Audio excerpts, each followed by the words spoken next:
forward to a speech that is a complete and total wow, where the speaker inspires us, they motivate us, they make us want to listen and learn more. The question that comes to mind then is, what makes the difference? And a follow-up question, how do we get there ourselves? As Kareem had mentioned, there was a time in my career when I concentrated on voiceover narration. Not only did I voice the recordings, but because I had my own home studio, many of my clients sent me the script and said, you handle the whole thing, which meant that I recorded it, I listened to the cuts, and then I did the final production. I had to listen to retake after retake after retake until I got a read that worked. This was good because I got to learn, I got to grow in the process. Now, most of my reads were pretty standard. They weren't really what I wanted to hear, but I kept trying, and in the trial and error, and after a while, I learned how to create that wow. And fortunately, what I learned there is directly applicable to the speaking world. In the next 50 minutes, you will learn how to transform your speech delivery so that you can captivate, motivate, influence, and inspire your audiences. Specifically, you will learn how to develop the mindset of a dynamic speaker. You will learn how to prepare your words to become more expressive. You will learn the art of emphasis. And you will learn 7 vocal variety techniques that can make your delivery more effective and memorable. In other words, yes, you can be one of those wow speakers. I asked you earlier what makes the difference, what can make you a wow speaker, and the key that I have learned is what I call expressiveness. Now, what in the world is expressiveness? It involves 2 things. It involves energy and it involves passion. Energy is what you bring and breathe into what you say and do on stage. It is the life that you breathe into your performance. Expressiveness is also a manifestation of the passion that you have for your topic, for your message. It has a playing field. It's the nonverbal or non-word portions of your speech, your body language, your facial expressions, your use of the stage, and how you say your words. It's not the words that you say, it's how you say the words that you say. Expressiveness infuses each of those areas with life, but the key to activating it is in the delivery. Let me paint you that visually. Imagine a continuum or scale on the bottom of your screen. On the left-hand side is a 0. On the right-hand side is a 10. The 0 is your complete and total monotone. Think Professor Anderson. On the other end is the wildest performer you have ever seen. Now, I don't know what commercials or performers you have down in your part of the world. If I had mentioned here in Las Vegas, Richard Simmons sweating with the oldies, everyone would know exactly what I was talking about. And just to be sure, Richard Simmons is not who I want you to emulate. That's a 10, a little bit too far. Each one of us, though, positions us somewhere along that continuum. Most of us position ourselves in the 2 to 4 range. Some brave souls make it up to 5. The wow performers, the true performers, perform in the 5 to 7 range, and some of them make it all the way up to 8. I call the 2 to 4 range the safe zone, and the 5 to 7 range the wow zone. That is where you need to perform. Now, you might very well be saying, hold on, Bill, I am a serious business professional. I do not perform in the wow zone. That would be totally inappropriate. After all, what would my boss say?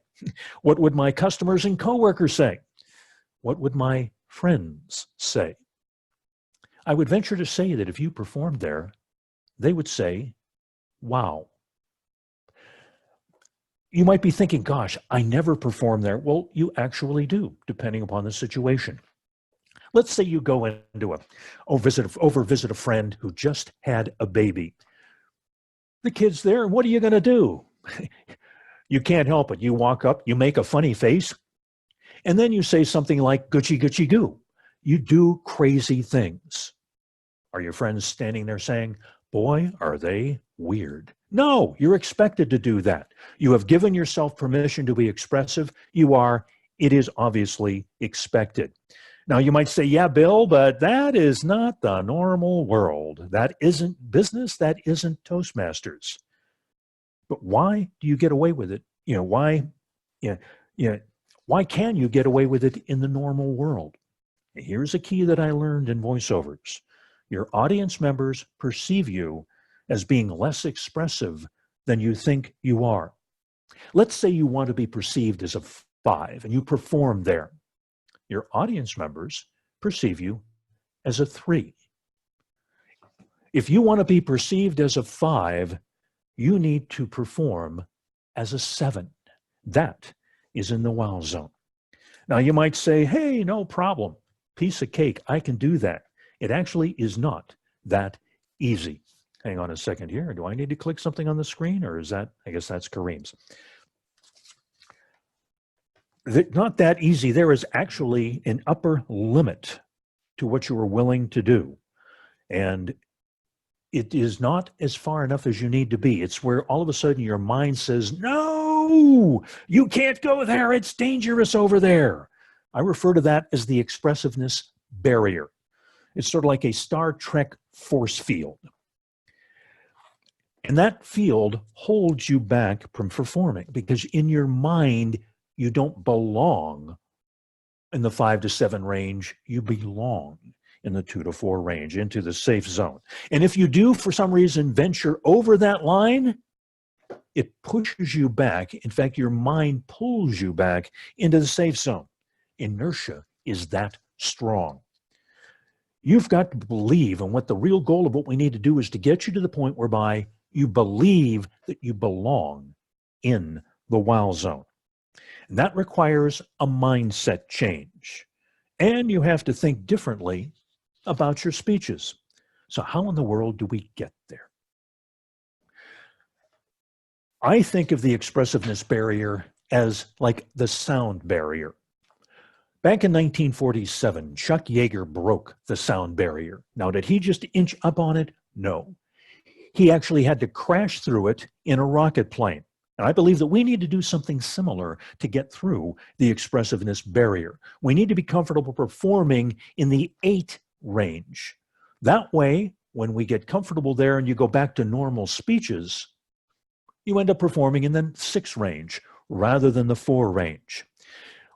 This is sort of like a rubber band. You take a rubber band, you stretch it, you let go of it, and it goes back to its normal size.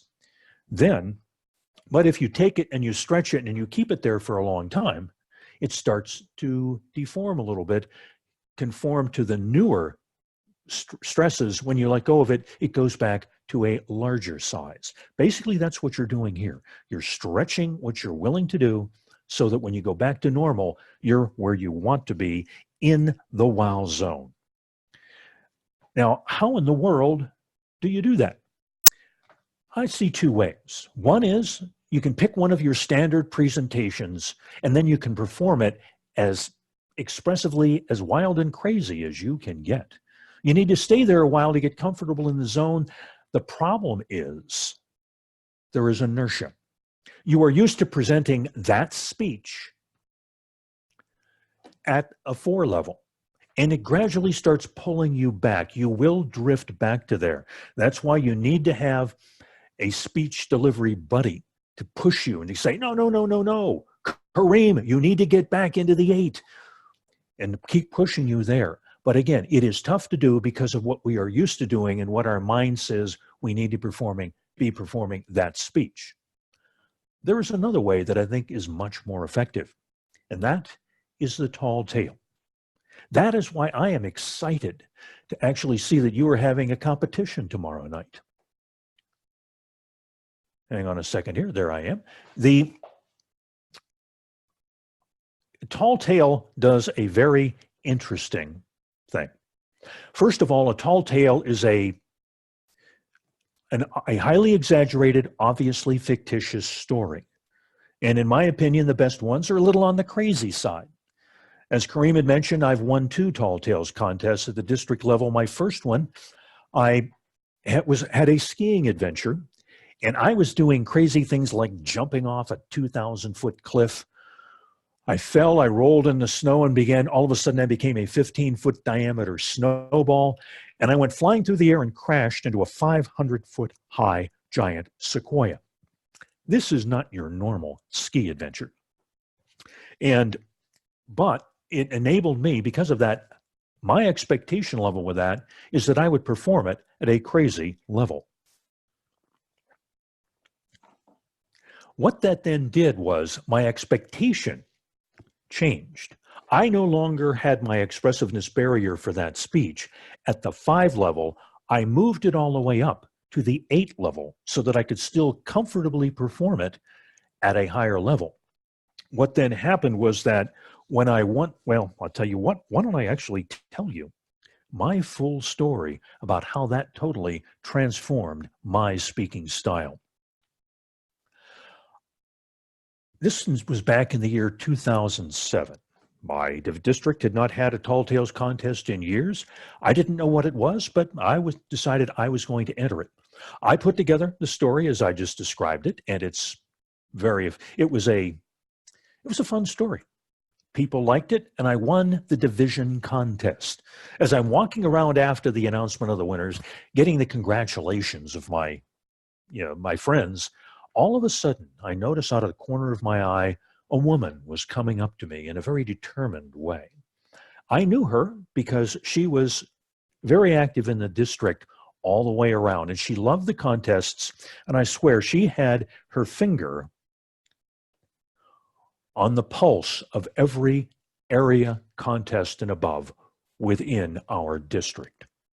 And she came up to me, pointed her finger at me, and said, "You need to hear Jim Schneiderman up in Division C." Well, the way she said it, that told me I needed to hear Jim Schneiderman up in Division C. Fortunately, his contest was 1 week later. I went up there, and when Jim started talking, my jaw dropped.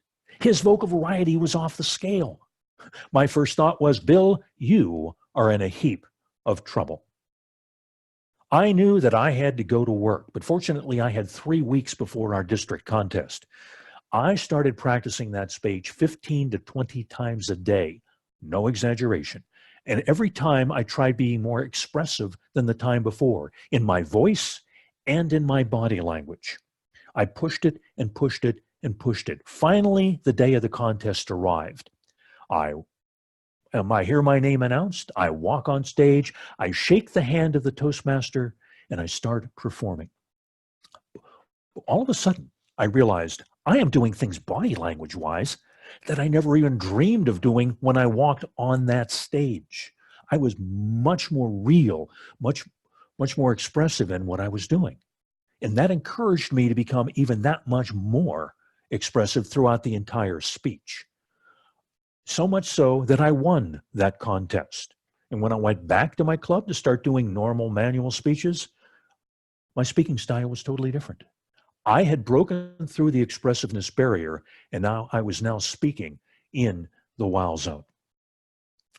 Now, that is why I love the Tall Tales, because it gives you permission to be more expressive. And that is why I am excited that your district is having this contest or competition tomorrow night. If you are already signed up for it, congratulations, go for it. Give it all you got. If you are toying with it, not sure, by all means sign up, do it. And if you're sitting back and saying, well, I'm just not ready yet, what I urge you to do is to go out and do some research, find a tall tale that you think you can be comfortable with and be totally expressive with. And then practice that and practice it and then perform it at your club and have them push you.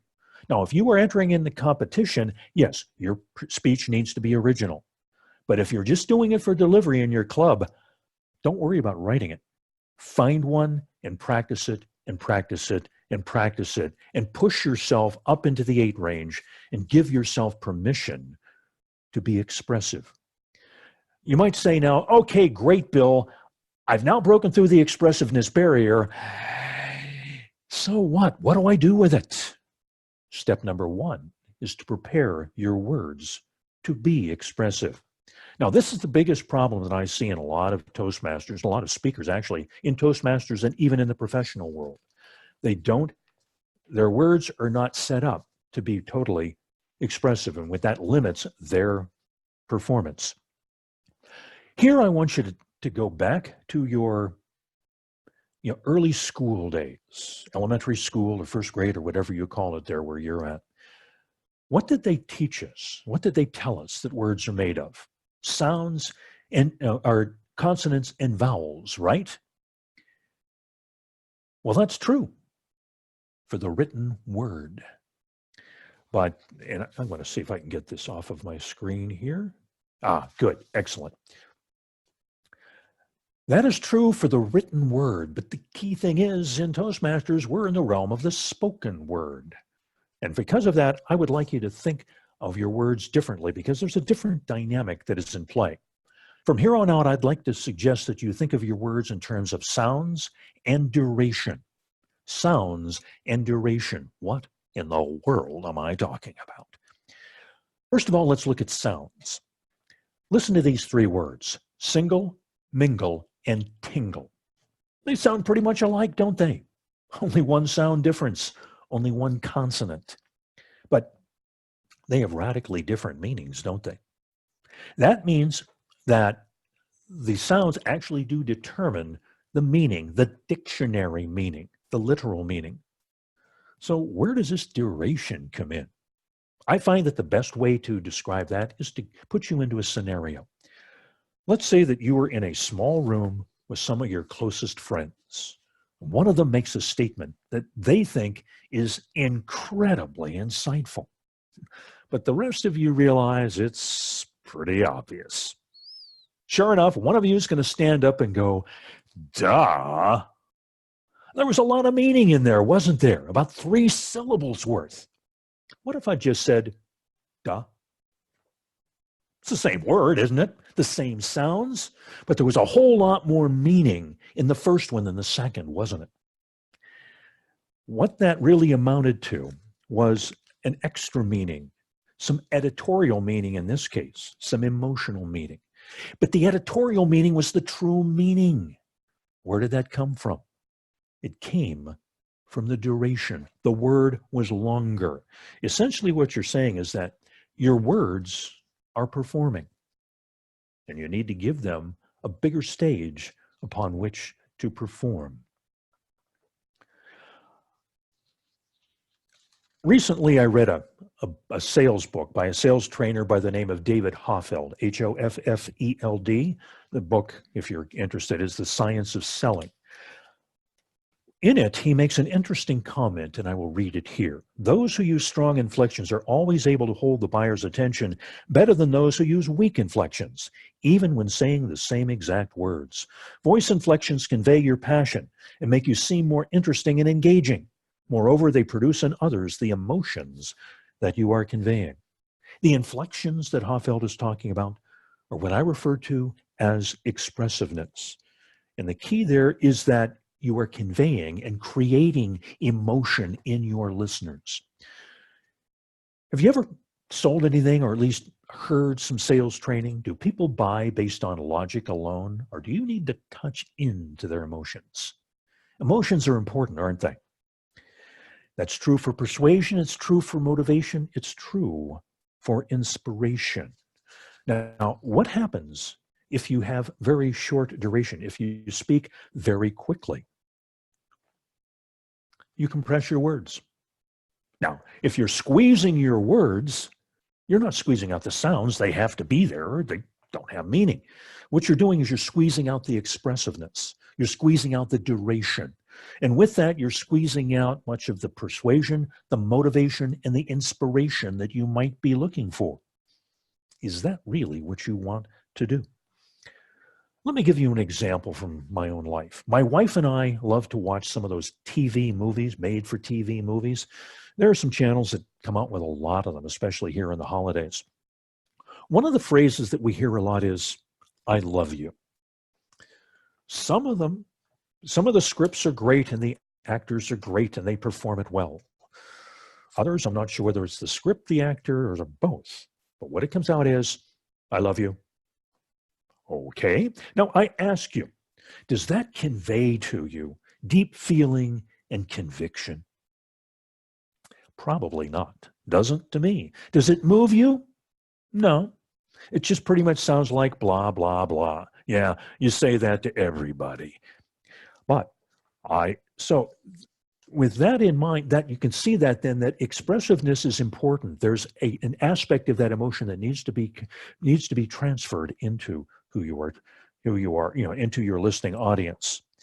But you might be saying, Bill, my speeches are not romantic, they are not persuasive, they're not motivational, they're not inspirational. They're informational. I'm a geek.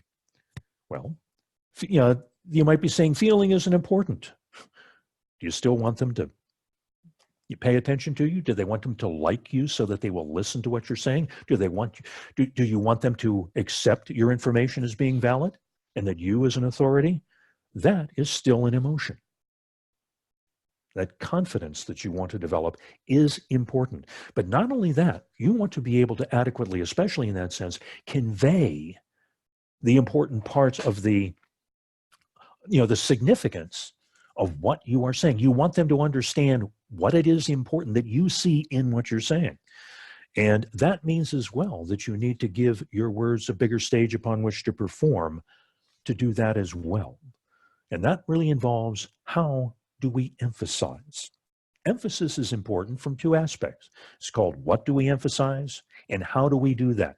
The first aspect of that is what I call the art of emphasis. Let's take a look at that briefly.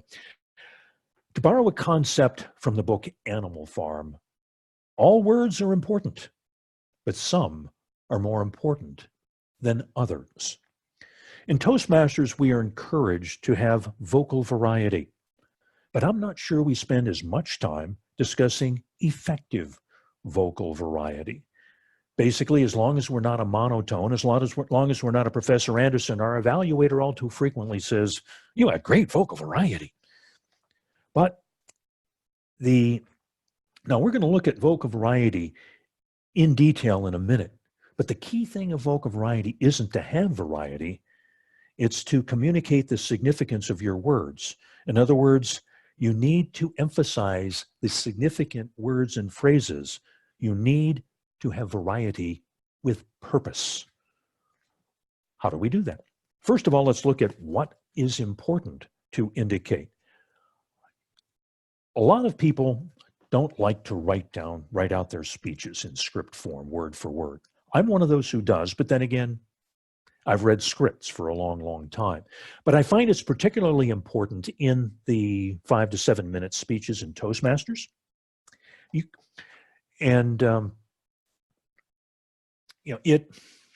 It gives you an opportunity to really think about your speeches. And I'm going to recommend that even if you hate writing out the speeches, write out 1 or 2 of them and try this exercise. Write it out and then underline in each sentence what's important. What's the most important words? Let me give you a few ideas of what might be important. First of all, you might want to look at where it says as opposed to what.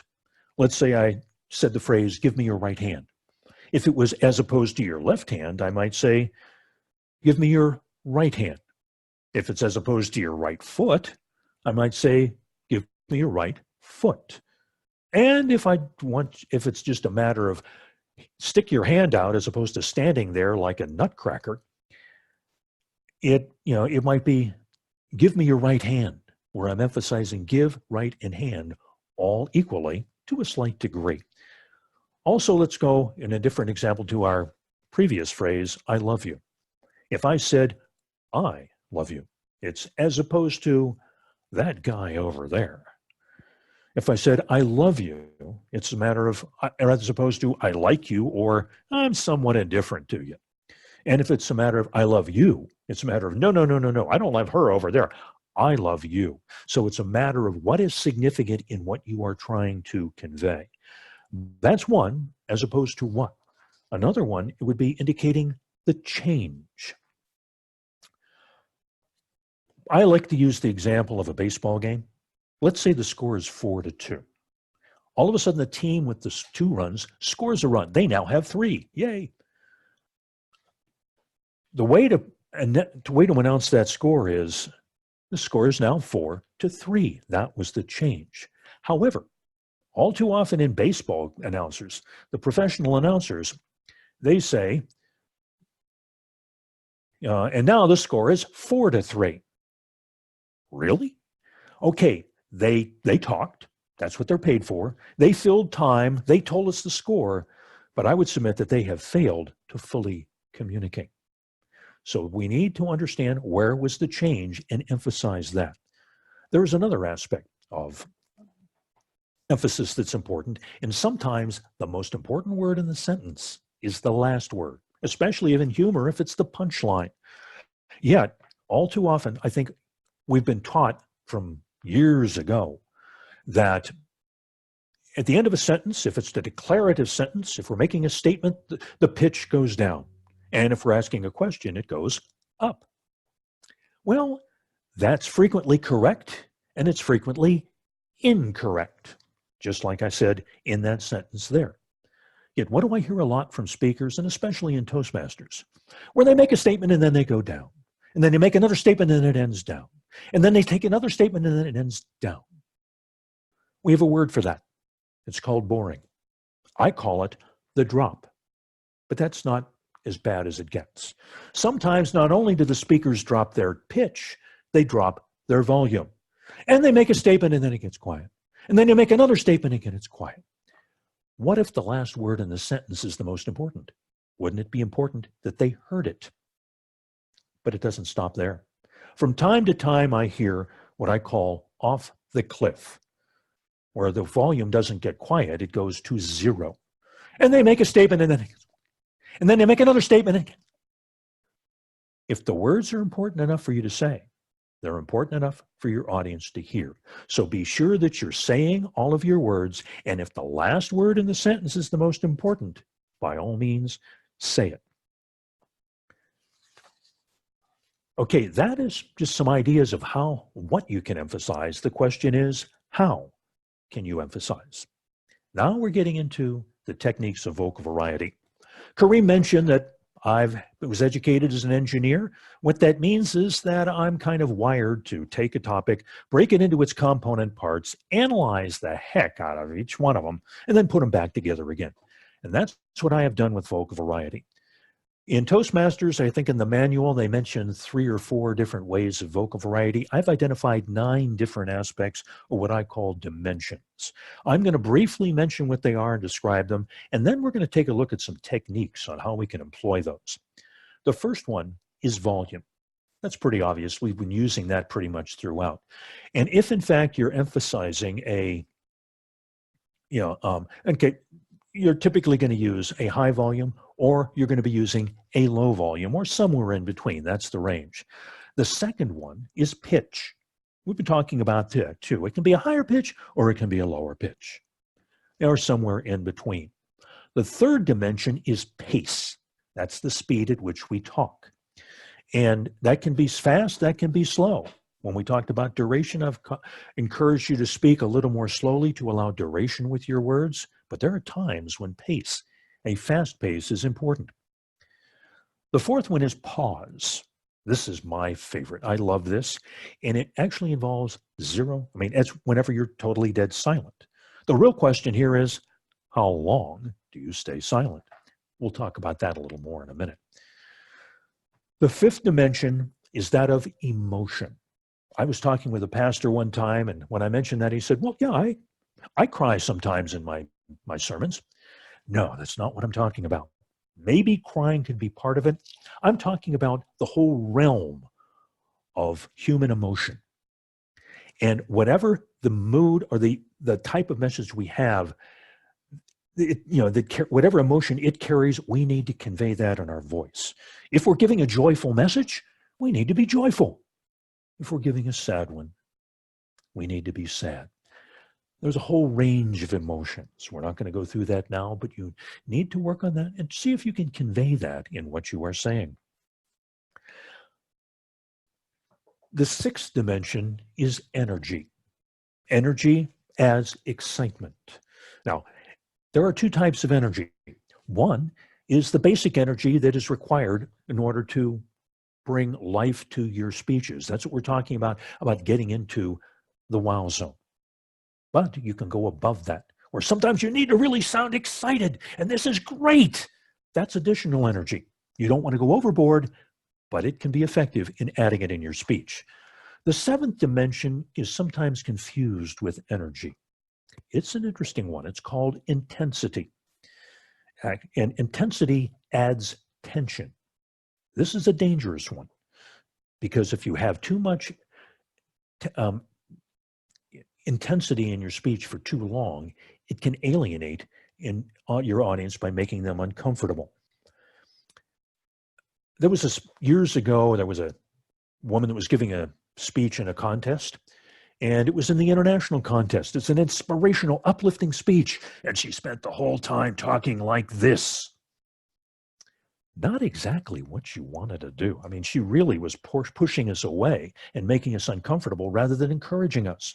That's one of the dangers of intensity. Another one is that it can be confused with energy. A number of years ago, when I was in another club, one of the speakers got up and he started shouting at us. And when it was done, I asked him, what was that all about? Well, I wanted to start with energy. That wasn't energy, it was tension. And it was angry tension. He actually set the wrong mood at the beginning. It may have given him energy, but it certainly didn't give us any energy. There are two dimensions left. I'll just briefly describe them because they're not really important to what we're talking about right now. And one is character voices. Actually, it would be important if you're in the Tall Tales contest or if you're telling a story. If you heard Darren LaCroix's talk last night about storytelling, sometimes you want to get into the character. Yes, you imitate that character. Or the final one is tonal quality. Not important for you to remember. Realistically, that's more like developing the broadcast FM smooth and silky voice. Those are the 9 dimensions. Let's take a look about how we can utilize them. I'm going to give you 7 tips on how I use it. The first one is we talked about using high volume for emphasis. And if you're using it for a one word or short phrase, yes, that's effective. That's the way to do it. But sometimes you want to emphasize a sentence or a group of sentences. And rather than going up to emphasize it, you can take your normal delivery and then drop it down to really speak softly. And that can be very effective in emphasizing it, especially if you want to sound thoughtful. A second tip is to use volume in the high and low. In American history, in the Revolutionary War times, there was a patriot by the name of Patrick Henry. And he made a very famous speech that ends, "Give me liberty or give me death."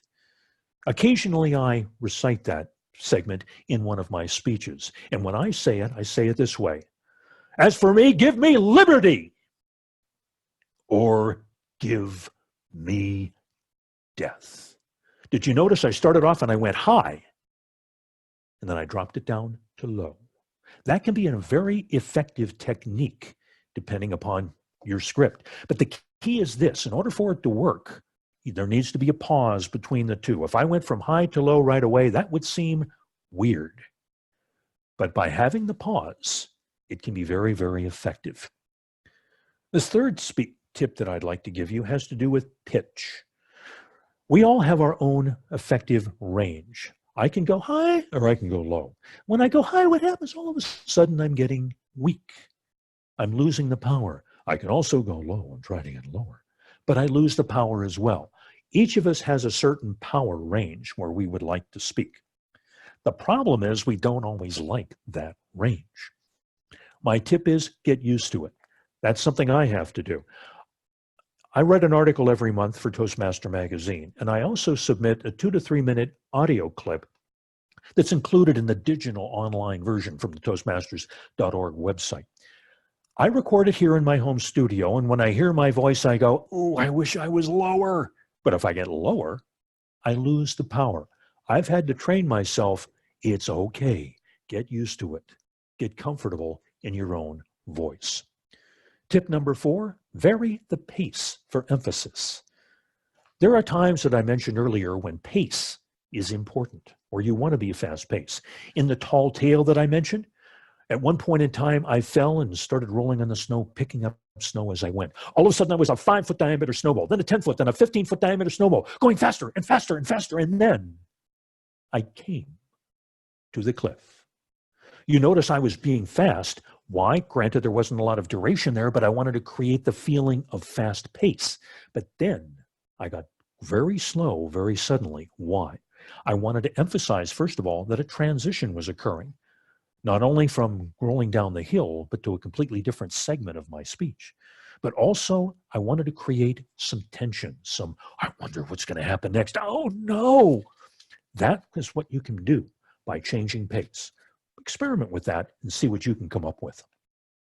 The fifth tip is, again, my favorite, the pause. I love the pause.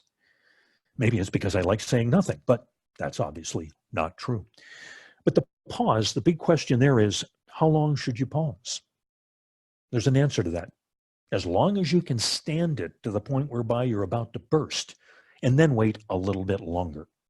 You might be thinking, Bill, I mean, if I'm about to burst, isn't my audience about to burst? Remember a principle. Your audience perceives you as less expressive than you think you are. You may be ready to burst. They aren't. They're enjoying it. So hang on to there and enjoy it a little bit longer. There's a flip side to that. And it's called a very short pause that I call the micro pause.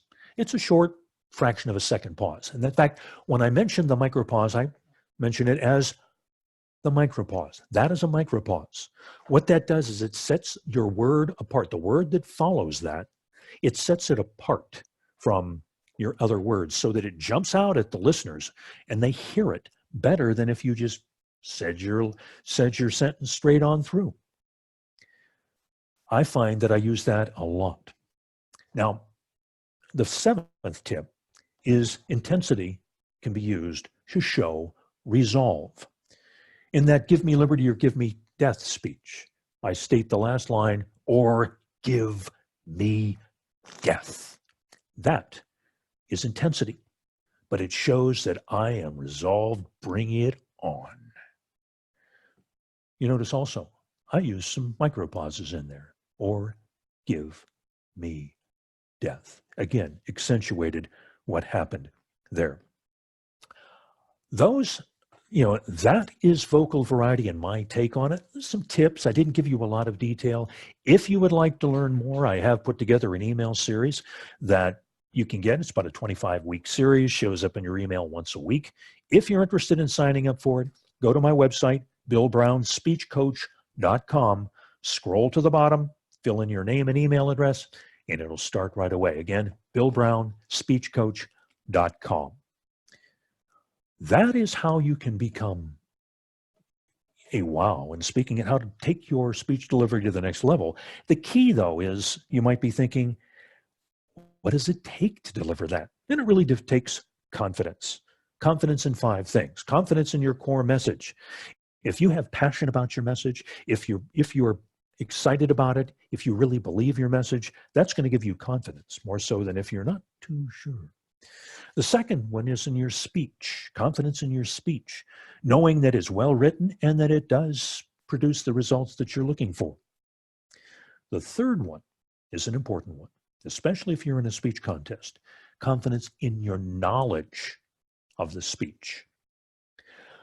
I have noticed if I'm doing a speech and I prepare it for a club manual speech or whatever in Pathway, I may not know it all that well. I memorize it, but I'm standing there as I speak thinking, what's the next line? Or wait a minute, was that last line I said, was that supposed to be there or did I jump ahead? I'm constantly wondering what's happening on the speech. Well, if I'm concentrating on my words and what I'm saying or not saying, I'm not concentrating on my expressiveness and I'm not concentrating on the audience. I believe that you need, especially for the important speeches like the contests, you need to make the speech part of your DNA. What do I mean by that? Remember, I told you I practice that tall tale 15 to 20 times a day. No exaggeration. I knew it so well that I could deliver it in my sleep. When I walked, and so that I was completely out of that, that speech, I delivered that 12 years ago.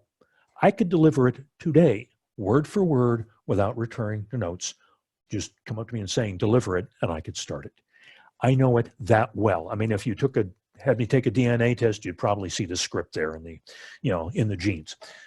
Mild exaggeration, of course. But again, that's the point that I think you would love to get to, especially in the contests, because that's whenever you can really perform well. The fourth confidence is in your speaking ability. That's what we're about here in Toastmasters. The more you learn, the more confident you are on stage. And finally, you need to have confidence in yourself. If you're confident in yourself, you'll be more confident on stage.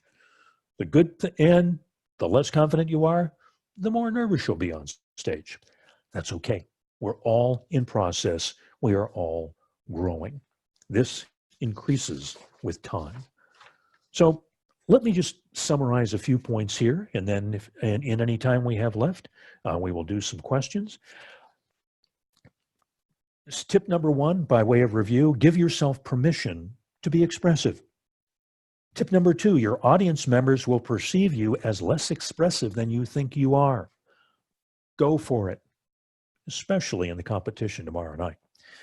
Number 3, get comfortable speaking as an 8 so that you will naturally speak as a 6. Number 4, give your words a big stage upon which to perform. Number 5, emphasize the most important words and phrases, even if they appear at the end of the sentence. Number 6, the more effective your vocal variety, the more effective your communication. And finally, don't give the speech, live the speech. That's what I was doing when I did that tall tale in the competition. I was on that slope as I was going down the hill. I have one more final thought, but I will hold that. Why don't we take a few short, specific questions, if you have any, and then Kareem, throw it back to me, and I will wrap up with one final thought. Go ahead. All right. Excellent presentation. Anyone have any questions?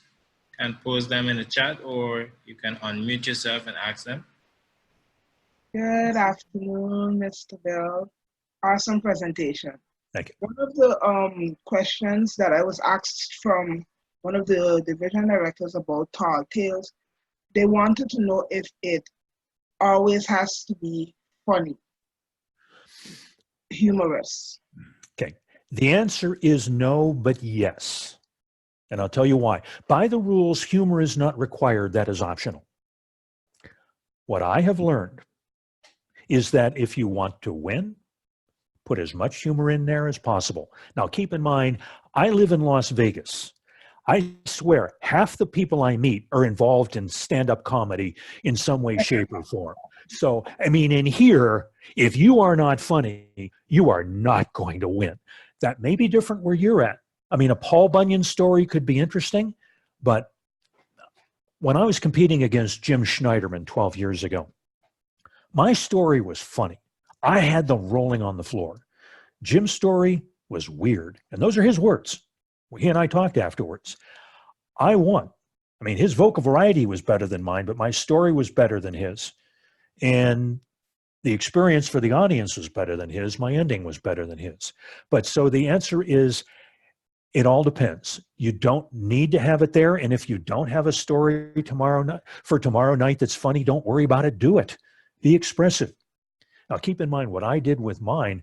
My humor was in that speech was more body language, my motion. I was just all over the place. I was doing things that had them rolling on the floor. I recently coached a friend of mine in Tall Tales here. I did not compete this year. He did, and I was able to coach him up to win the district, district here. And his speech, as I coached him on that, and he worked on it, was funny. He had a lot of funny body language, but we had 3 different segments that each ended with a great punchline. But what you really want to do, though, the key to a tall tale is whatever you do, your very last line needs to be hilarious. Your best laugh line needs to be your last line. So does that answer your question? Yes, it does. Thank you so much. Do we have any other questions? Karimi, saw any in the chat?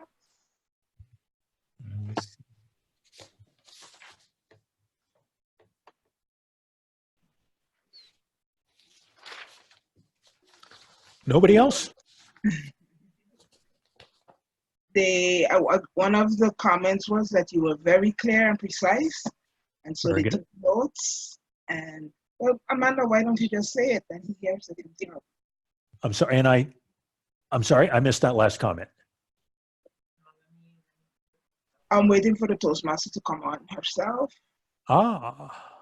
Because I'll tell you what, why don't I just go ahead, if there are no further questions, let me give you my final tip, and then Kareem can take it away. Fair enough? Fair enough. Okay. The final thought I want to leave you at, I think it sums it up for me, is recognize that when you're giving a presentation, it's not a presentation, it's a performance. Perform like a master. I got a question. Just Sure. Go for it. Asks, what are your top 3 tips for beginners? Top 3 tips. Okay, when you're saying beginners, a brand new Toastmaster, I think the key is first of all, concentrate on writing a good speech. You have to have a good speech before you deliver it. But again, as far as delivery is concerned, push yourself. Don't get caught up in, oh my gosh, what are they thinking? Remember, your audience will perceive you as less expressive than you think you are. And especially for the beginners, you're thinking, oh my gosh, I look horrible.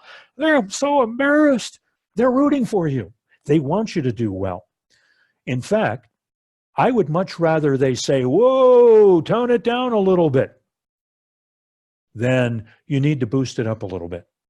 So yeah, go for it. Feel free to be a little bit expressive, a little bit more than you normally would be. But the real thing is if you're a brand new Toastmaster, start getting comfortable writing the speeches. Once you start writing the speeches, work on the delivery. Recognize that at least in the old manual, where there was a progression, what they did was they started with writing the speeches. Body language was speech number 5, vocal variety was speech number 6, but 1 through 4 were about writing the speech. And what about contestants? The first time in the contestants, Yes. know the speech. Yeah, make the speech part of your DNA. The key is, the one thing that I learned is there's a tendency when you compete, and that, at least for me, it is.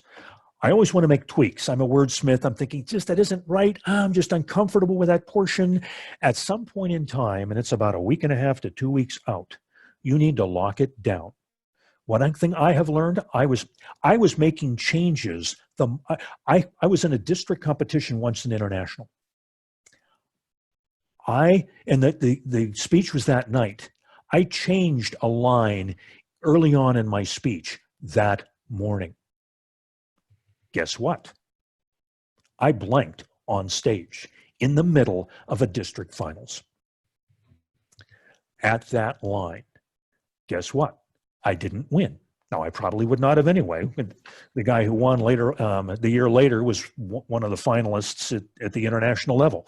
But again, I had some great competition, but I certainly didn't do myself any favors. So I would basically write the speech that you're comfortable with, and then at least a few days in advance, lock it down, don't make a change, and that way you can learn the speech, and deliver it, with full expressiveness, full confidence. Does that answer the question?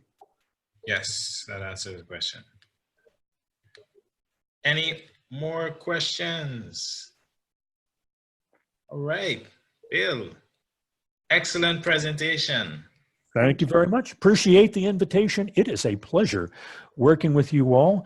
And in fact, just an interesting side note, I was talking with Fabiola a little earlier, and I'd mentioned that she was from Curacao.